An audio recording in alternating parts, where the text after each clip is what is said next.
वेदमहर्षी व्यासांना समजून सांगताय देवर्षी नारदजी महाराज की चिखलामध्ये तर कावळे देखील स्नान करून घेतील, मानस सरोवराच्या नितळ जलाची सवय तर फक्त राजहंसांनाच असते. अनेको प्रकारच्या रचना आहे, त्यामध्ये अनेको मंडळी धावत जातील, पण श्रीमद भागवत अशा प्रकारे आहे की जे सामान्य जीवालाही मोहित करतं, सगळ्यांनाही मोहित करतं, आणि जे ज्ञानवंत आहे, तपस्वी आहे, त्यांनाही मोहित करून आणणारी ही साधना आहे. अच्छा, ठीक आहे. त्यावेळेला देवर्षी नारद महाराजांनी चतुश्लोकी भागवताद्वारे याचा विस्तार करायला लावला. व्यास जे विस्तार करतात, व्यासांनी 4 श्लोकांचा, ते 4 श्लोक आहेत, त्याचा आपण श्रवण करणार आहोत पुढे. त्या 4 श्लोकांचा विस्तार केला 18,000 श्लोकांमध्ये. भागवताचे 335 अध्याय, 12 स्कंद आणि 18,000 श्लोक आहे. तुम्ही जर का मला विचाराल की 7 दिवसात श्रीमद भागवताचं पूर्तता होते का, तर मी एकच उत्तर देईल, कसं काय संभव आहे? नाही. या 7 दिवसामध्ये श्रीमद भागवताची पूर्तता होणे शक्य नाही. मी तर म्हणे 7 जन्म जरी श्रीमद भागवताला समर्पित केले, श्रीमद भागवताचं एक वाक्य अनेको प्रकारच्या गोष्टींना, ग्रंथींना उलगडण्याचं आहे. जसं निगमकल्पतरोर्गलितं फलं शुकमुखाद्रवव्रत संयुतं पिबत भागवतं रसमालयं मुहुरहो रसिका भुवि भावुका. याचा अर्थ काय? निगम, वेदरूपी जे वृक्ष आहे, त्या वेद वृक्षाचं परिपक्व फळ म्हणजे श्रीमद भागवत आहे. आणि हे असं फळ आहे की ज्यामध्ये फेकून देण्यासारखं काही नाही, सोडून देण्यासारखं नाही, सर्व आचरणीय, वंदनीय, तदाचरणीय आहे. दुसरं, अत्यंत मधुर आहे, पण झाडाच्या अत्यंत उंच डालीवर आहे, जिथे हात सहज पोहोचत नाही. अशा वेळेला शुक म्हणजे पोपट, तोता, शुक येतात आणि आपल्या मुखाद्वारे ते सगळ्यांना प्रवाहित करतात, आपल्याला मुखाद्वारे सगळ्यांना देतात. ज्या वेळेला सर्वांपर्यंत ते पोहोचतं, मुहुरहो रसिका भुवि भावुका, यातून ज्याला जे पाहिजे ते घेऊन जा. काही लोक विचारतील, ताई जे पाहिजे ते घेऊन जा, याचा अर्थ असा तर नाही आपल्या आवडती चप्पलही चालेल?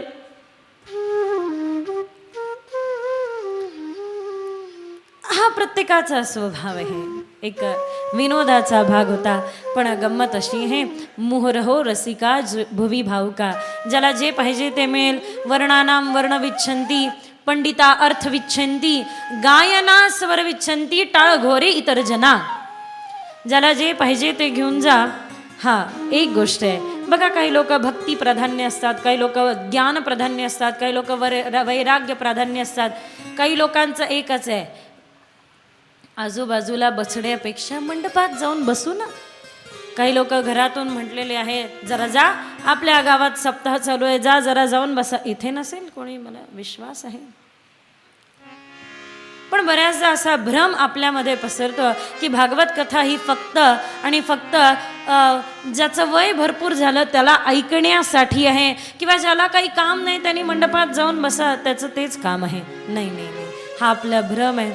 सत्य तर हे आहे. मी प्रार्थना करू इच्छिते, इथून तर सुरुवात आहे. उद्याचा सगळा विषय फक्त तरुणांसाठी आहे. मी प्रार्थना करू इच्छिते की आपल्या तरुण मुलामुलींना नक्की घेऊन या, अवश्य घेऊन या, कारण श्रीमद भागवत कथा पहिले त्यांच्यासाठी आहे. काही दिवसांपूर्वी शिरसगाव कसबा, अमरावतीमधलं एक गाव आहे, त्या ठिकाणी कथा झाली. मोठं गाव आहे, 40,000 लोकसंख्येचं गाव आहे. कथा सुरू होती, 8-10 हजार लोक होते. बाहेर काही मुलं वेगवेगळे वाईट व्यसन करत बसायचे, सिगरेट ओढत बसायचे, भिन्न बाहेर, मंडपाच्या बाहेर. आणि इथे कथा सुरू, सगळे आनंद घेत आहे. इतके हजारोच्या संख्येने लोक खूप आनंद घेत आहे कथेचा. एक दिवस पाऊस आला म्हणून कृष्ण जन्म झाला नाही. पावसामुळे मंडप टाकतात ना तिकडे, पावसामुळे कृष्ण जन्म झाला नाही. पण मात्र एका रात्रीतून मंडप जसाच्या तसा उभा झाला. पावसामुळे कोणतंही नुकसान जे झालं होतं मंडपाला ते अगदी पूर्ण भरून निघालं, व्यवस्थित अगदी. मी विचारलं कार्यकर्त्यांना की तुम्ही हे केलं आहे का? कार्यकर्ते म्हणले नाही, आम्ही तर जागेवर पण नव्हतो, एका रात्रीतून एवढं उभं करणं आम्हालाही शक्य नव्हतं, कोणी केलं माहिती नाही. कळलं की जे बाहेर वाईट व्यसन करत बसणारे मुलं होते हे सगळं त्यांनी केलं होतं. म्हणलं आरती नंतर मी त्यांना भेटायला जाणार. आरती वगैरे आटोपली, 2-4 कार्यकर्त्यांना घेऊन मी त्यांना भेटायला गेली आणि विचारलं काय ती इच्छा होती की हा सगळा मंडप तुम्हाला जसाच्या तसा पुन्हा करावासा वाटला, भक्तांना बसवण्यासाठी व्यवस्थित व्यवस्था करावीशी वाटली, काय ती इच्छा होती, काय तो विचार होता? तर सगळेजण म्हणायला लागले ताई 4 दिवस झाले ते ढडंग ढडंग वाजायचं, राधारमण हरी बोल रामकृष्ण हरी ते व्हायचं. 4 दिवस होऊन गेले आणि आज 5व्या दिवशी ते वाजलं नाही तर करमत नव्हतं, वेळ लागलं, वेळ ते वाजलं नाही, कानावरती आवाज पडला नाही तर करमलं नाही, कळत नव्हतं काय करावं. आणि म्हणून उद्याही ते वाजलं नसतं तर आम्ही वेडं झालो असतो, म्हणून मंडप उभा केला की दुसऱ्या दिवसाची कथा व्यवस्थित व्हावी, सगळ्यांना बसण्याची व्यवस्था व्हावी. ताई आम्ही येऊ शकतो कथा ऐकायला? का नाही, नक्कीच या, पण ते थोडे व्यसन सोडावं लागेल. ज्या मुलांच्या रिंगटोन नको नको ते विचित्र गाणे होते, आज त्या मुलांची रिंगटोन जय जय रामकृष्ण हरी आहे आणि आज त्यांचं सुंदर जीवन ते व्यतीत करतात. लक्ष आहे ना, श्रीमद भागवताने अनेको लोकांचे जीवन बदलले हे आपण भागवताच्या द्वारे ऐकणार आहोत. पण का बदलले, कसे बदलले याचं कारणही आहे. श्रीमद भागवत एक धारा प्रवाह आहे, गंगा प्रवाह आहे. आपण ज्या प्रकारे यामध्ये डुबकी लावू त्या प्रकारे आनंद घेऊ. मुहुरहो रसिका भुवी भावका, ज्याला जे पाहिजे ते घेऊन जा, आपलंच आहे सर्व. हा पण बऱ्याचदा असं होतं, गायना स्वरवेचंती टाळ घोरे इतर जना, कुठल्या का भावनेने यायना, या बसा आणि आनंद घ्या बस. गोपाल कृष्ण भगवान की जय जय जय श्री राम, जय जय श्री राम, जय जय श्री राम. वेदमहर्षी व्यासांनी इतका विस्तार केला की 18,000 श्लोक झाले. भागवताची रचना तर झाली, पण आता हे द्यायचं कोणाला, द्यायचं कोणाला? कारण प्रचाराशिवाय आज कशाचंच पान हलत नाही. एक वेळ होता आचार विचाराला महत्व होतं, आज आचार विचारापेक्षा जास्त प्रचाराला महत्व आहे. ज्याचा प्रचार जितका जास्त त्याचा प्रचार नाही.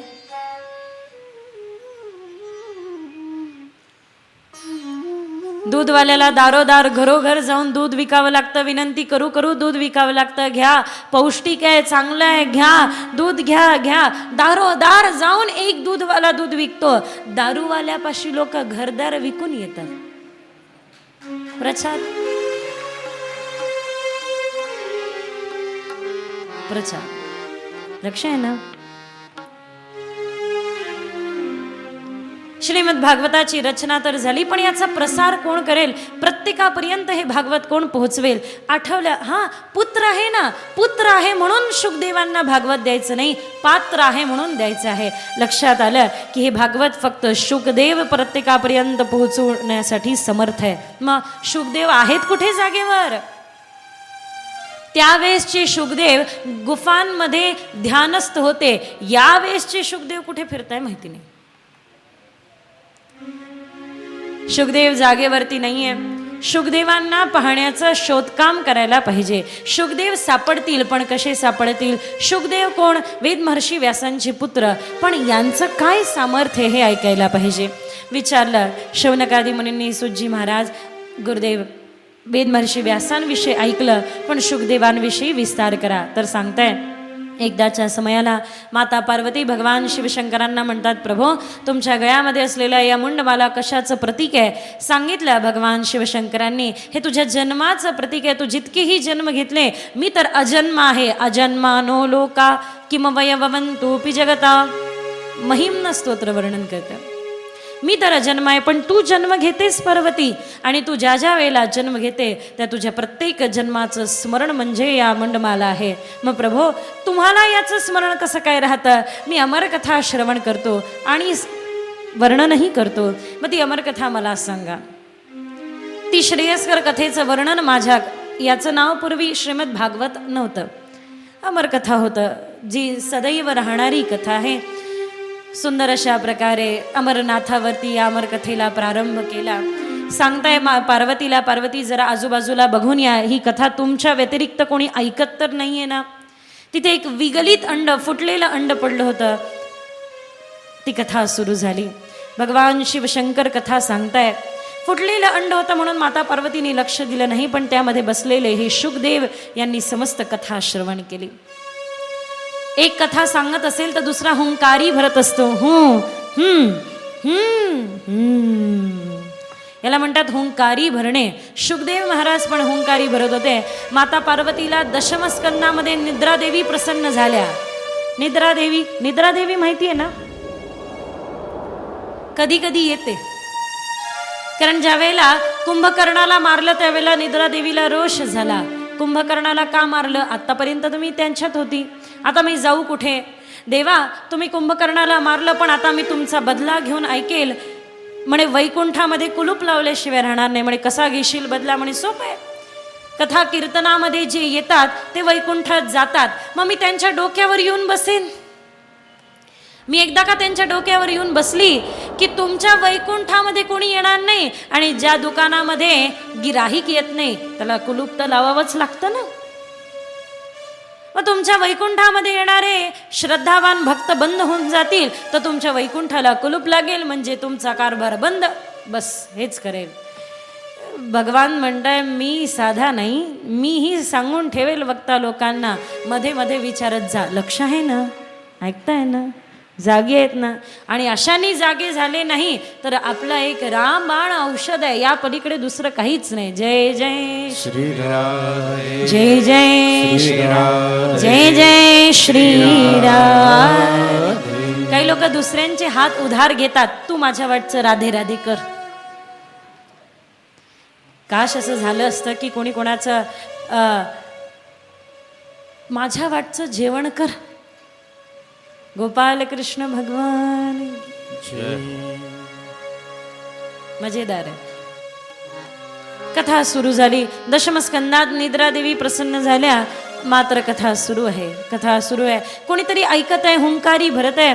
12वा स्कंद परिपूर्ण झाल्यानंतर शिवजींचे नेत्र उघडले. पाहतो तर काय, माता पार्वती निद्रस्त. मा पार्वतीला जागवलं. पार्वती, आपण जर का निद्रस्त झाल्या तर कथा कोण ऐकत होतं? समोर असलेल्या विगलित अंड्यातून एका शुकांचा जन्म झाला आणि ते शुकदेव महाराज पळताय, मागे शिवजी. समोर शुकदेव, मागे शिवजी. पळताय आणि पळता माता अरणीवेद महर्षी व्यासांच्या पत्नी ज्या सडा टाकत होत्या त्यांनी उबासी दिली, जांभाळी दिली. त्या मुखाद्वारे माता अरणीच्या गर्भामध्ये प्रवेश केला शुकदेवांनी. 12 वर्ष मातृगर्भामध्ये राहिल्यानंतर मातेच्या गर्भातून मंत्र प्रस्फुटित व्हायला लागले. मातेने विनंती केली, बाहेर या. वेद महर्षी व्यासांनी विनंती केली, बाहेर या. शुकदेव बाहेर यायला तयार नाही. शेवटी प्रार्थना केली स्वतः नारायणाने, बाहेर या. शुकदेवांनी सांगितलं, प्रभू मी बाहेर आलो तर तुमची माया मला ग्रस्त करेल, मी बाहेर येणार नाही. भगवंतानी वचन दिलं, काही करणार नाही माझी माया, बाहेर या, निश्चिंत रहा. भगवंताची माया मोठी विचित्र आहे. जोपर्यंत आपण मातेच्या गर्भात आहोत तोपर्यंत आपण सुरक्षित आहोत. किती सुरक्षित आहोत बघा. आई जेवण करते, बालकाला ते पोहोचतं. माता श्वास घेते, बालकाला ते पोहोचतं. आईला जेही कृत्य करायचे असेल ते कार्य सगळे बालकापर्यंत पोहोचतात. बालक सुरक्षित आहे. गडबड तर तिथून सुरू होते ज्या वेळेला जन्म होतो. कबीरा, जब हम पैदा हुए जग हसे हम रोए, ऐसी करणी कर चलो हम हसे जग रोए. एका ठिकाणी आम्ही भेट द्यायला गेलो. वारले होते, देहावसान झालं होतं. आता सगळे रडत बसले होते इर्दगिर्द. मी आजूबाजूच्यांना विचारलं, म्हटलं काय पुण्यवान जीवात्मा आहे हा व्यक्ती गेला, पण या व्यक्तीसाठी सगळे रडत आहे. वा वा वा, काय जीवात्मा पुण्यवान असेल की तुम्ही त्याच्यासाठी रडताय. म्हणे तसं नाही, कबीरांचा दोहा यांनी उलटा साध्य केला. म्हणे कबीरा, जब हम पैदा हुए जग हसे हम रोए, ऐसी करणी कर चलो हम हसे जग रोए. हा तर हसत हसत गेला. त्याचे 2 लाख डुबवले, त्याचे 5 लाख डुबवले, माझे 10 लाख डुबवले. हा तर हसत गेला, त्याच्यासाठी रडत आहे. उलटा नाही, हा सरळ साध्य करायचं आहे. लक्ष आहे ना. ही माया आहे सगळी. माया मोठी समजण्यासारखी आहे. काय आहे माया? आईला धुणं धुवायचं असेल तर आई एका बालकाला थोडं दूर उभं करते आणि रस्त्यात खेळणे टाकते. थोड्या थोड्या अंतरावर बाळ आईपर्यंत पोहोचेपर्यंत रस्त्यात 4-5 खेळणे असतात. आई धुणं धुवायला बसते, बालकाला आपल्यापर्यंत पोहोचायला मध्ये 3-4 खेळणे टाकून ठेवते. बालक आईकडे जायला निघतो, पहिलं खेळणं लागतं, आईकडे जायचं होतं विसरून जातो, त्या खेळण्याशी खेळायला लागतो. खेळण्याशी खेळता खेळता मन भरतं, आठवतं अरे मला तर आईकडे जायचं होतं, पुन्हा जायला निघतो. दुसऱ्या खेळणं, आई मोठी हुशार आहे, दुसरं खेळणं त्याच्यापेक्षा थोडं चांगलं आहे, अजून थोडा वेळ जाईल ना, त्या खेळण्याशी खेळायला लागतो. काही लोक असे असतात जे बालक शेवटपर्यंत विसरून जातात की आईकडे जायचं पण आहे. हे साधन आहे, साध्य नारायण आहे, तिथपर्यंत पोहोचायचं होतं हे विसरून पण जातात, मध्येच खेळण्यामध्ये अडकून बसतात. पण एक गोष्ट लक्षात ठेवा, पहिलं खेळणं सोडून तर बघा, होऊ शकतं त्याच्यापेक्षा चांगलं खेळणं वाट पाहत असेल आपलं. आपण एका स्थितीमध्ये अटकून बसतो आणि त्या स्थितीला पक्क पकडून बसतो, नाही ही माझ्यासाठी चांगली आहे कारण ही माझ्या कम्फर्ट झोनच्या आत येते ना. एक वर्तुळ करून बसतो स्वतःच्या भोवती आणि सांगतो बाहेरच्याला आत यायचं नाही, आत यायचं नाही. अरे भल्या माणसा, त्या वर्तुळामध्ये तू उभा आहे आणि बाहेरच्याला म्हणत आहे आत यायचं नाही, पण विसरू नको तूही बाहेर जाऊ शकत नाही, तूही बाहेर जाऊ शकत नाही. तर बाहेरचं विश्व फार सुंदर आहे, बाहेर पडायला पाहिजे. निघाले शुकदेवजी महाराज आले, वचन दिलं होतं देवाने माझी माया तुम्हाला स्पर्श करणार नाही, बाहेर आले पण पळत सुटले. हाक मारताय वेदमहर्षी व्यास, हे पुत्र, हे पुत्र, पुत्रेती तन्मयतया तर्वो विनयदो. हे पुत्र, त्यांचा कळवळा बघून वृक्षाने उत्तर दिला, ते तुमच्या हाती लागणार नाही, कारण कितीतरी जन्मामध्ये तुम्ही त्यांचे पुत्र होते, या जन्मात ते तुमचे पुत्र आहे. कळलं का तात्पर्य, काय गांभीर्य काय? राजा जनकाला विदेही अवस्था प्राप्त झाली. का झाली याचं कारण आहे. एकदा राजा जनकाला आपल्या पत्नीविषयी नेहमी खूप लगाव होता, खूप भाव होता. माझी पत्नी माझं सर्वस्व. एका ज्योतिष्यकाराला बोलवलं आणि विचारलं, माझ्या पत्नीविषयी माझा खूप लगाव आहे, ही माझी पत्नी माझ्या गेल्या जन्मात कोणीतरी होती का? कारण मला तिच्याविषयी इतकं वाटतं, मी तिची खूप काळजी घेतो, ही पत्नी माझी गेल्या जन्मात नक्की कोणीतरी असली पाहिजे, मग ती कोण होती हे मला सांगा. ज्योतिष्यकारांनी सगळं पाहिलं आणि सांगितलं, महाराज या जन्मात असलेली तुमची पत्नी गेल्या जन्मामध्ये तुमची माता होती. ज्या वेळेला राजा जनकांनी ऐकलं की माझ्या गेल्या जन्मामध्ये असलेली माता या जन्मात माझी पत्नी आहे, त्याच क्षणी विदेही तत्व प्राप्त झालं की हे देह सर्व काही नाही, त्याही पलीकडे काहीतरी आहे, त्याही पलीकडचं सत्य काहीतरी आहे. कळतंय ना? शुकदेवजी महाराज त्याच तत्वाने पळून झाले. मागे पलटून सांगताय ना, मी तुमचा पुत्र आहे ना, तुम्ही माझे पिता. आजकालचे मुलंही असंच म्हणतात, तुम्ही माझे वडील नाही, मी तुमचं पोरग नाही.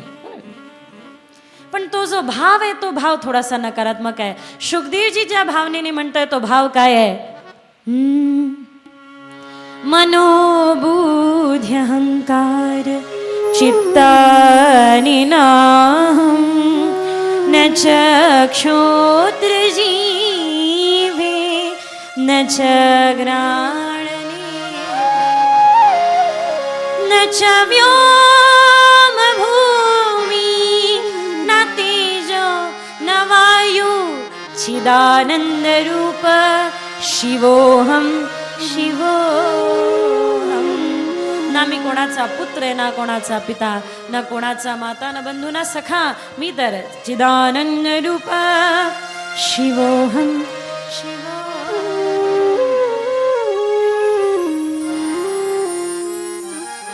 त्या क्षणानंतर शुकदेवजी महाराज निघून गेले.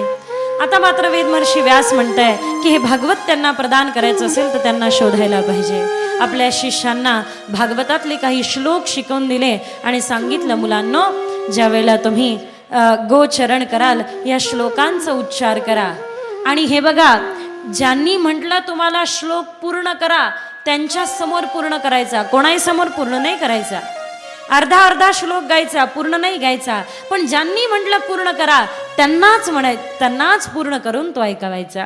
म्हणून अर्धा अर्धा श्लोक करत गोचरण करत फिरणारे हे व्यास शिष्य व्यास पुत्र फिरत व्यास शिष्यगण फिरताय व्यास पुत्रांच्या शोधामध्ये गोचरण करण्यामध्ये. मोठं सुंदर श्रीमद भागवताच्या दशम स्कंदातला स्तुतीपर हा शब्द आहे, हा श्लोक आहे.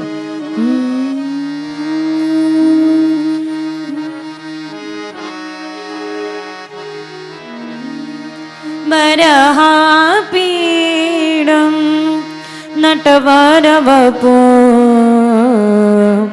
कर्णयोर कर्णिकारं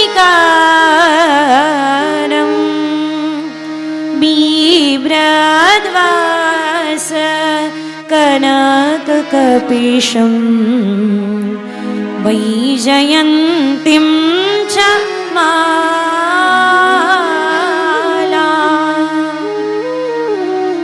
पीडम नटवर वपू कर्णयोर कर्णिकारम. नटवर वपू एखाद्या नटाप्रमाणे नटलेले भगवान. कानामध्ये कनेर पुष्प आहे, गळ्यामध्ये वैजयंती माला आहे, हृदयावर श्रीवत्स चिन्ह आहे, अधरांवर मधुर मुरली आहे, पितांबर धारण केलं आहे. गळ्यामधल्या वैजयंती मालेद्वारे सुशोभित होणारे भगवान. मुखावर अत्यंत दैदिप्यमान तेज आहे, गुलाबी गुलाबी ओठ आहे, सफरचंदासारखे गोल मटोर गाल आहे, लांब लांब नाक आहे, डोळ्यामध्ये काजल धारण केलंय.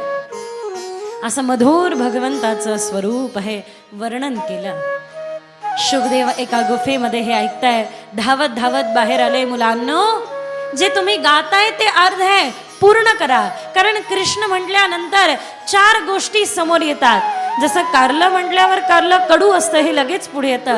साखर म्हटल्यावर साखर, गुलाबजाम गोड आहे, गोल आहे, हे लगेच पुढे येतं. तसं कृष्ण म्हटल्यानंतर राधा, मुरली, मोर मुकुट आणि गैया हे लगेच पुढे येतं. म्हणून मुलांनो, ज्याचं तुम्ही शृंगाराचं वर्णन करताय, जोपर्यंत त्याच्या अधरांवर मुरली देणार नाही तो शृंगार पूर्ण होणार नाही. म्हणून रंध्रन वेणू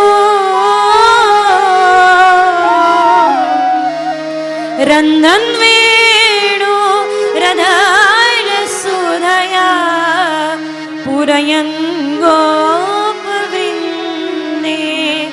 वृन्दारण्यं स्वपदरमणं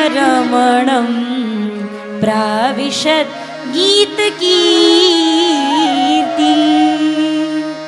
काय आनंद झाला शुकदेवांना. वाह, तुम्ही ज्याचं वर्णन करताय हे श्लोक कुठे मुलांनो? म्हणे महाराज भागवतात आहे. भागवत हे तर नवीनच ग्रंथ ऐकतोय. म्हणे हो महाराज, लेटेस्ट आहे, अजून ओपनिंग सेरेमनी पण व्हायची आहे, चला तुमच्याच हातून करू. चला चला. आतापर्यंत एका पित्याचं प्रेम बोलू शकलं नाही, शुकदेवांना श्रीमद भागवताचे श्लोक बोलवून घेऊन चालले. धन्य तो पुत्र जो आपल्या पिताकडे प्रॉपर्टी मागायला चाललाय संस्काराची. आणि धन्य तो पिता जो आपल्या मुलांना प्रॉपर्टीमध्ये संस्कार देत आहे. निघाले शुकदेवजी महाराज. मी तर नेहमी म्हणत असते, वो शहनशाह फकीर है, मस्ती उनका खजाना. वो शहनशाह फकीर है, मस्ती उनका खजाना. उनका काम तो बस यही है, हंसना और हंसाना. वो इश्क का व्यापारी सौदा दिलाने आया है, जो खुद ने पी रखी है वो सबको पिलाने आया है, वो सबको पिलाने आया है. मेरे सावरे सलोने कन्हैया, तेरा जलवा कहाँ पर नहीं है. मेरे सावरे सलोने कन्हैया, तेरा जलवा कहाँ पर नहीं है. मेरे सावरे सलोने कन्हैया, मेरे सावरे सलोने कन्हैया, तेरा जलवा कहाँ पर नहीं है, तेरा जलवा कहाँ पर नहीं है.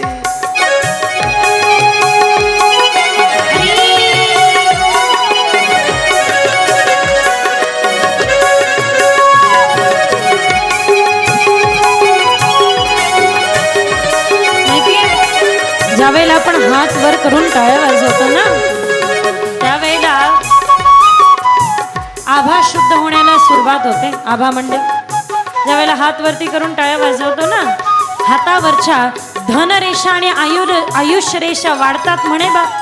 आता चॉईस तुमची आहे, वाढवायच्या असेल तर हात वरती करून टाळ्या वाजवते. पाहिलं मन किती लगे धनरेषा आणि आयुष्य रेषाच्या मागे गेलं नाही.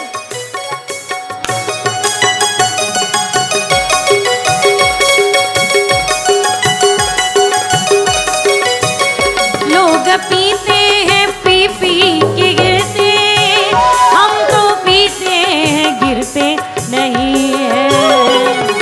पीते हैं पीते के गिर, अरे हम जो पीते हैं गिरते नहीं हैं.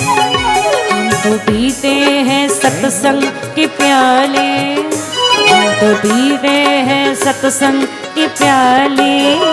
ये अंगूरों की मदिरा नहीं है. सावरे सलोने कन्हैया, मेरे सावरे सलोने कन्हैया, तेरा जलवा कहाँ पर नहीं है, तेरा जलवा कहाँ पर नहीं है.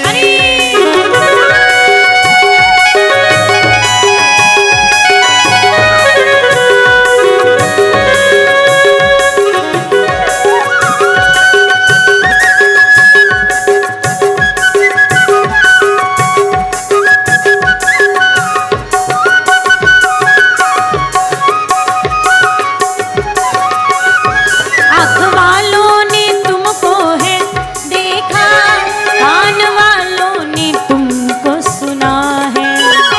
आँख वालों ने तुमको है देखा, कान वालों ने तुमको सुना है.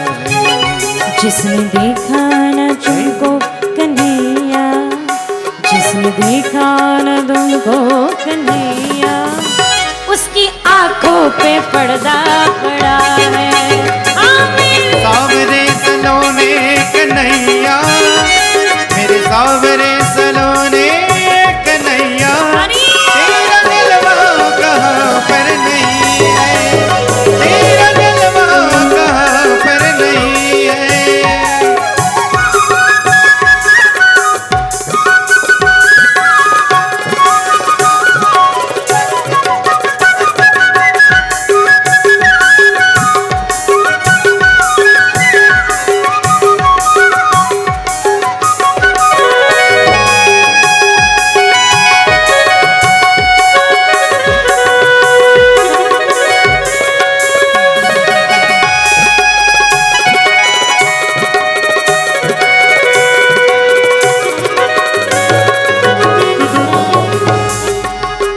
मुझको अपना दीवाना बनाया, मुझको तेरा दीवाना बनाया.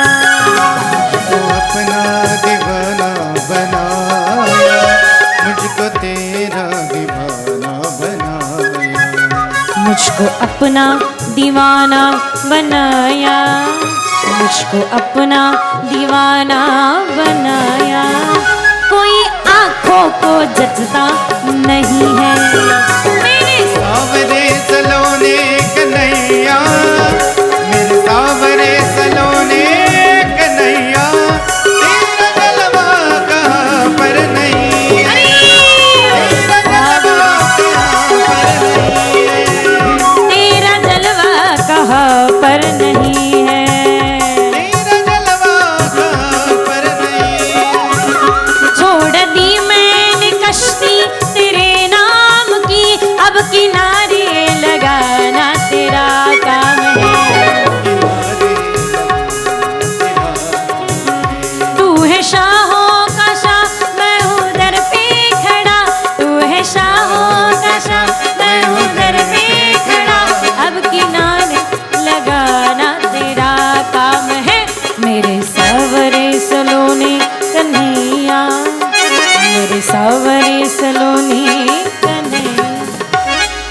बऱ्याच मंडळींची इच्छा होत असेल उठावं, थोडंफार नाचलं तर काय हरकत, आनंद घेतला तर काय हरकत, पण लोक काय म्हणतील, कोण काय म्हणेल, नाही.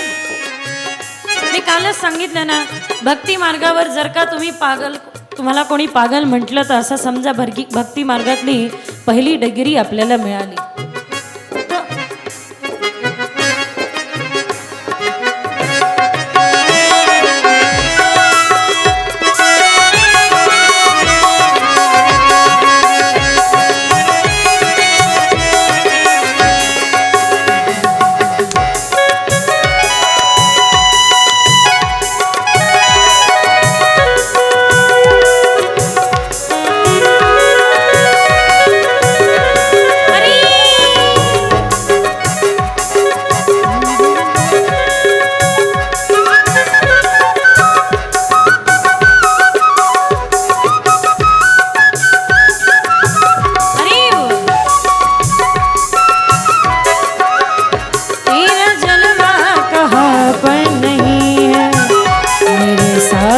सलोनी कन्हैया तेरा जलवा कहाँ पर नहीं है, मेरे सावरे सलोनी कन्हैया तेरा जलवा यहाँ पर अभी है, मेरे सावरे सलोनी कन्हैया तेरा जलवा यहाँ पर अभी है, मेरे सावरे सलोनी कन्हैया तेरा जलवा यहाँ पर अभी है, तेरा जलवा यहाँ पर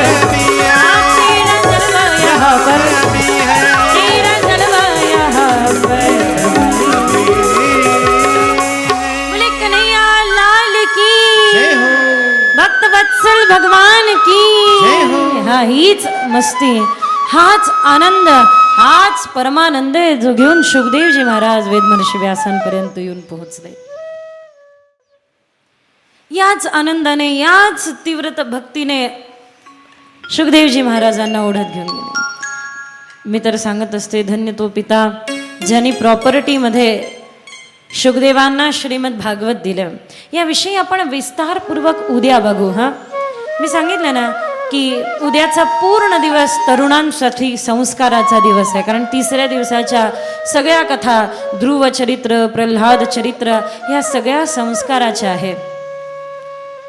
मान्यता तर ही आहे बघा, आपण तरुणांना बदलवण्याचा प्रयत्न करतो. तरुणांना बदलवण्याची आवश्यकता नाही आहे, तरुणांना बदलवण्याची गरज नाही आहे, मुळीच नाही. त्यांनी निवडलेली दिशा बदलवली तर दशा थांबेल. ज्या प्रकारे नदी एका संत प्रवाहाने वाहत असते, एका दिशेने वाहणारी नदी हजारो लोकांची तहान तृप्त करते. एक दिशेने वाहणारी नदी हजारो लोकांची तहान तृप्त करते आणि त्या नदीमध्ये ज्या वेळेला पूर येतो त्यावेळेला लाखो लोकांचं जीवन उद्ध्वस्त करते. तरुणाचं जीवन त्या नदीच्या प्रवाहाप्रमाणे एका दिशेने असेल तर दशा होणार नाही, एका दिशेने असेल तर आपलाही उद्धार होईल, सगट आपल्या परिवार कुळांचाही उद्धार होईल. आणि दिशाहीन जर का जीवन होईल तर त्यामुळे त्यांना बदलवण्याची गरज नाही, बस निवडलेली दिशा बदलवणं गरजेचं आहे दशा थांबण्यासाठी. इथे आणून तर बसवा, इथे आणून बसवा आणि पुढचं सोपवून द्या. या कथा आपोआप विचार करायला भाग पडतात की माझं जीवन कोणत्या दिशेने चाललंय आणि कोणत्या दिशेने जायला पाहिजे. लक्ष आहे ना, ऐकताय ना, जागे आहात ना.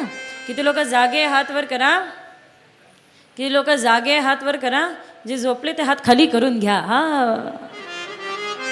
पक्के सोते मंडळी, पक्के सोते तर त्यावेळेला सापडतात ज्या वेळेला दिवसातून एक दोन तर नक्कीच सापडतात. मी तर आम्ही कधी कधी वर्णन देखील करत असतो की छत्रपती शिवाजी महाराज तुकोबारायांना शरण गेले, याचं काहीतरी कारण असलं पाहिजे, किती ती दूरदृष्टी असली पाहिजे. अगदी एक गोष्ट धरून चाललं पाहिजे की राष्ट्राला जर का उन्नत बनवायचं असेल तर 4 गोष्टी अत्यंत गरजेचं आहे. आपण म्हणणार की विश्वाचा विचार करू, हो, सुरुवातीला राष्ट्राचा तर करू. राष्ट्राला जर का उन्नत करायचं असेल तर 4 गोष्टी नितांत गरजेचं आहे. ते म्हणजे सगळ्यात पहिलं आहे लक्ष्मी, पैसा. दुसरं आहे सरस्वती, विद्या. तिसरं आहे दुर्गा, शक्ती पाहिजे, शौर्य पाहिजे, जे छत्रपती शिवाजी राजांनी सर्वांना दिला.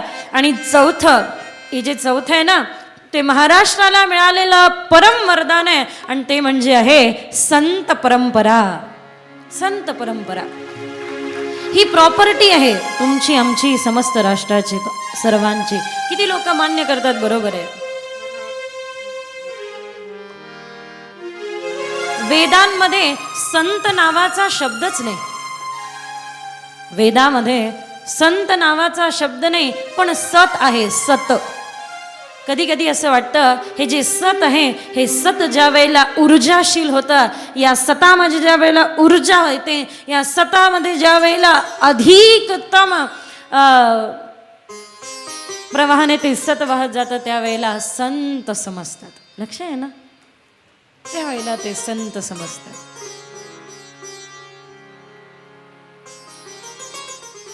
छत्रपती शिवाजी महाराज एकदा ज्या वेळेला खूप थकले सगळा कार्यनिर्वाह भार, आपण तर भाग्यवान जीव आहोत. जुन्नर सारख्या नगरीमध्ये आपण सर्व आहोत, ज्या ठिकाणी छत्रपती शिवाजी राजांची जन्मभूमी आहे. खूप थकले लढून. शेवटी रामदास स्वामींना सांगितलं, महाराज खूप थकलो, खूप.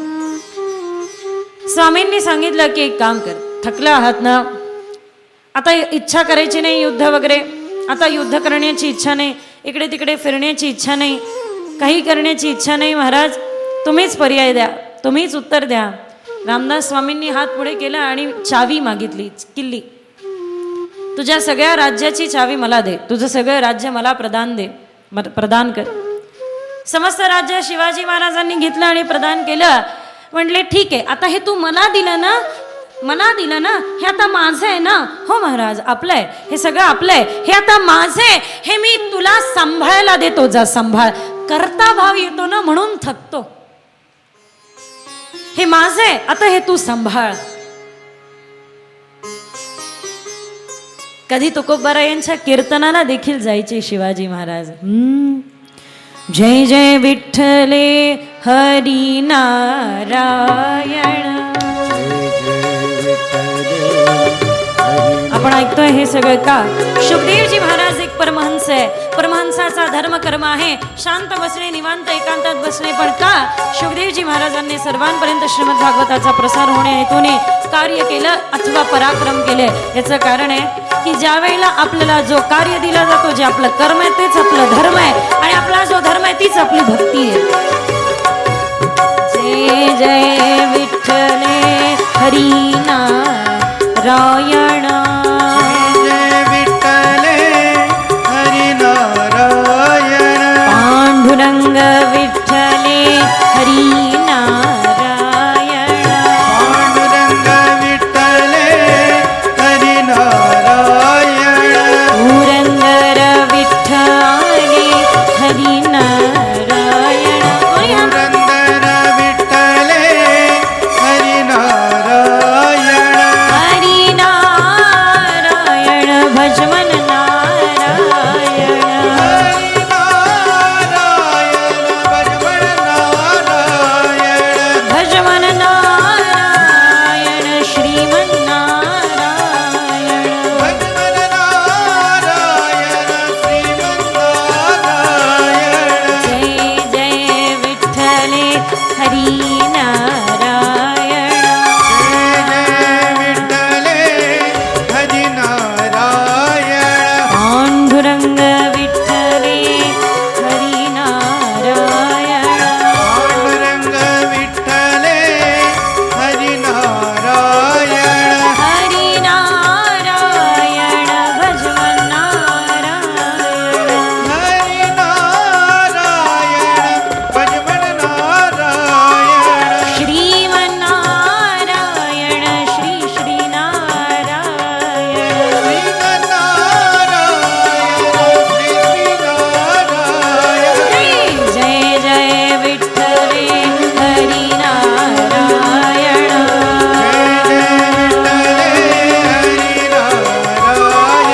पांडुरंग विठ्ठले हरी नारायण.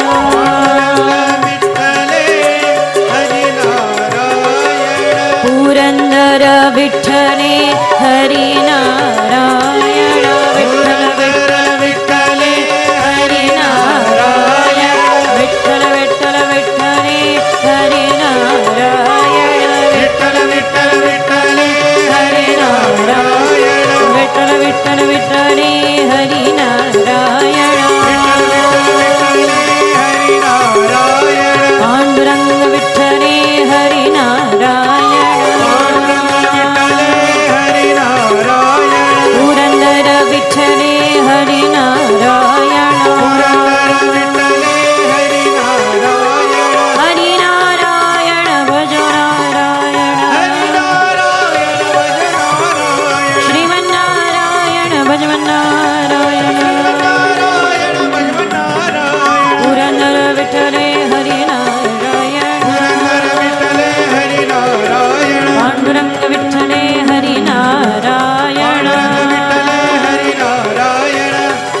छत्रपती शिवाजी महाराज कीर्तनाचे हे वैभव बघून, कीर्तनाची ही समृद्धी बघून स्वतः देखील प्रस्थान करतात आणि कीर्तन श्रवणाच्या हेतूने महाराजांपर्यंत येऊन पोहोचतात.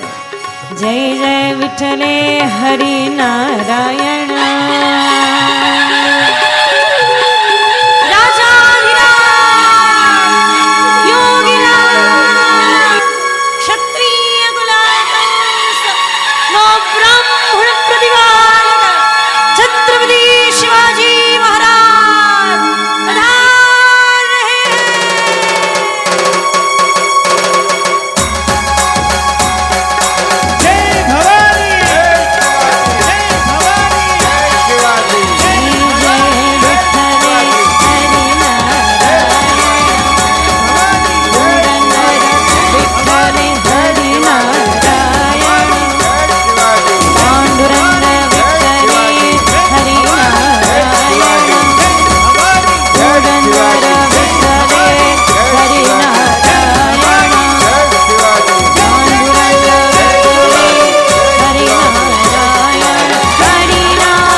छत्रपती शिवाजी महाराज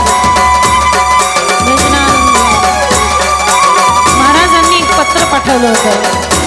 तुकोबारायांना हे सर्वश्रेष्ठ संत देहुनिवासी तुकारामजी महाराज आपल्याला विनंती करू इच्छितो की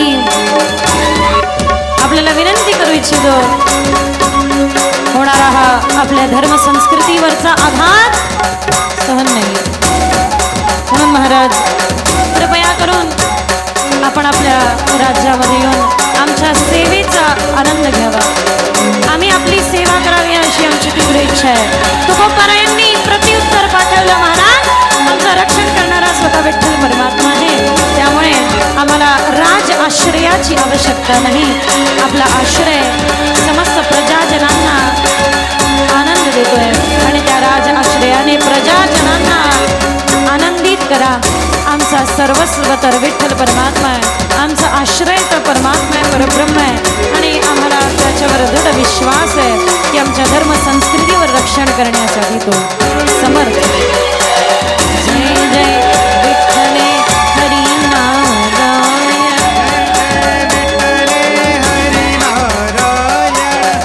कीर्तनामध्ये विराजमान तुकोबारायांनी छत्रपती शिवाजी महाराजांना बघितलं आणि आजूबाजूला सर्वत्र पहारा झाला. तयारी तर ही होती की शिवाजीला इथेच पकडायचं.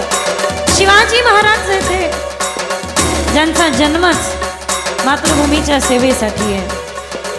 बालपणी शिवाजी महाराज आणि माझी जाऊ आणि त्यांच्या एक दासी सोबतच प्रसूती झालं.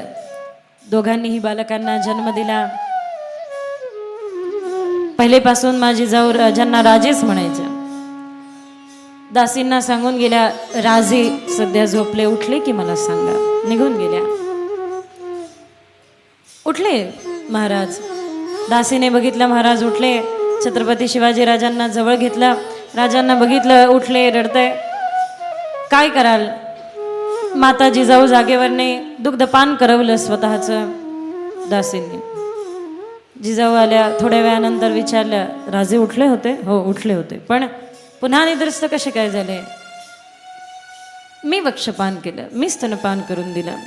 हे ज्या वेळेला दासीच्या मुखातून ऐकलं त्यावेळेला 6 महिन्याच्या छोट्याशा त्या राजांना उठवलं, जवळ घेतलं, मुखामध्ये 2 बोटं टाकून जेही दूध होतं ते सगळं ओकण्यासाठी भाग पाडलं.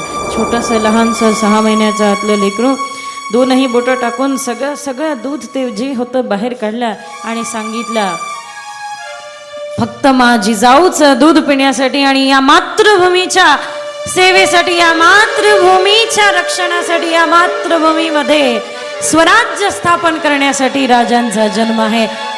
जिजाऊचं दूध पिल आणि मातृभूमीच्या रणातून समस्त लोक